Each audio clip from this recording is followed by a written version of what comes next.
चलो भाई देखें यहाँ पर देखो मैंने अल्प प्राण और महाप्राण दोनों करा दिए।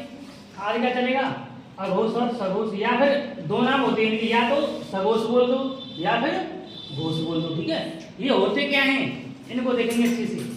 अघोष का मतलब होता है जिन अक्षरों या वर्णों को बोलने के लिए एक स्वर तंत्र या कंपन नहीं होता है। क्या नहीं होता है? कंपन। जैसे मैंने कहा क ख, तो यहाँ पर कंपन नहीं हो रहा है। जैसे ही हम सघोष में पहुंचे यहाँ पर कंपन स्टार्ट हो जाएगा तुम्हारे बोलने में, उच्चारण करने में वर्णों को। ठीक है, जैसे मैंने कहा ग घ ण, यहाँ पर कंपन स्टार्ट होता है। तो दोनों डेफिनेशन तुम्हारे समझ में आ गई। अघोष का मतलब ये है जिन उच्चारण करते समय वर्णों के या अक्षरों के यहाँ पे कंपन नहीं होगा, होता नहीं है। ठीक है, यहाँ पे क अघोष में सघोष में क्या होगा, उच्चारण यानी बोलते समय एक कंपन उत्पन्न होती है। ठीक है, यहाँ तक बताओ, कोई दिक्कत नहीं है, आगे चलेंगे। अब ये होते कितने हैं, नंबरिंग क्या है, वर्ग क्या है। तो मैंने बताया था तुम्हें कल, ये क वर्ग होता है, ये च वर्ग होता है, ये ट वर्ग होता है और ये त वर्ग और प वर्ग।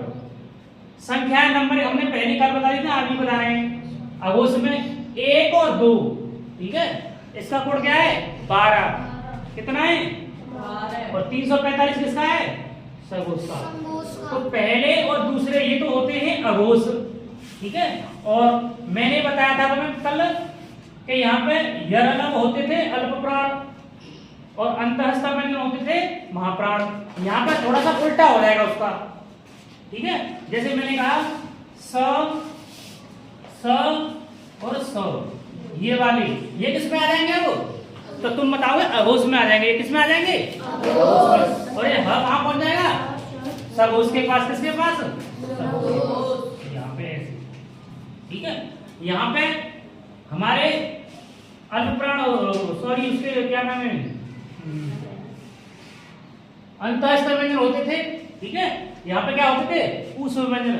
ऊष्म व्यंजन तो यहाँ गए, और यहाँ पे क्या आ जाएगा, अंतःस्थ व्यंजन। कितने होते हैं, य र ल और ग। ये इधर चले जाएंगे।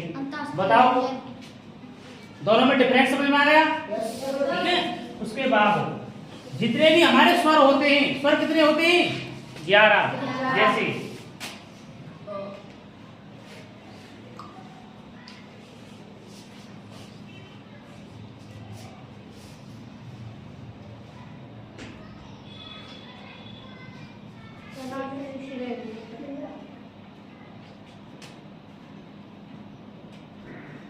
एक, दो, तीन, चार, 5, 6, 7, 8, 9, 10, 11 टोटल कितने हो गए 11। जितने भी स्वर होते हैं वो किस में चले जाते हैं, सघोष में। किस में चले जाएंगे, सघोष। ठीक है, ये होते हैं।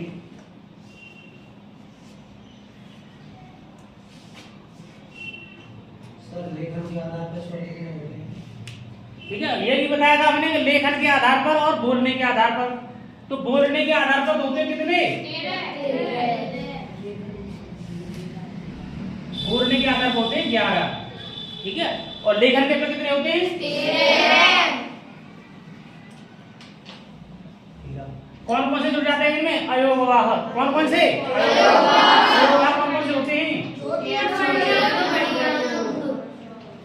ये क्या होते हैं,